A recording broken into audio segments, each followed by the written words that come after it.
বন্ধুরা চলে এসেছে একটা দুপুরবেলাকে কিন্তু লাঞ্চ থালি নিয়ে। দেখো প্রথমেই থালায় আজকে গরম গরম ভাত পড়ে গেলো। আজকে অনেক ধরনের কিন্তু আইটেম আছে।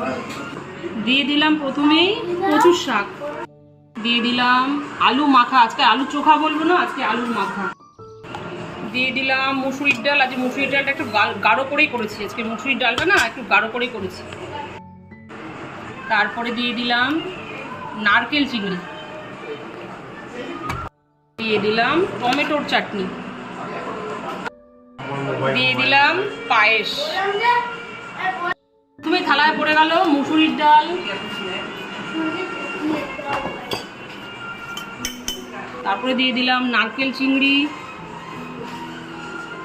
তারপরে দিয়ে দিলাম মটন কষা, দিয়ে দিলাম পায়েস, দিয়ে দিলাম চাটনি, দিয়ে দিলাম দুটো রসগোল্লা, সব শেষে দিয়ে দিলাম লোটে মাছের বড়া। বন্ধুরা এটা কিন্তু আমি প্রথমে দিতে ভুলে গেছি। দিয়ে দিলাম শসা। দুপুরবেলা একদম লাঞ্চ থালি পুরো রেডি, 8 থেকে 9 রকমের আইটেম। বন্ধুরা আজকে কিন্তু আমার মেয়ের জন্মদিন, মেয়ের জন্মদিন উপলক্ষে কিন্তু এত বড় একটা থালি আজকে সাজিয়ে দিয়েছি। নাও চটপট শুরু করো।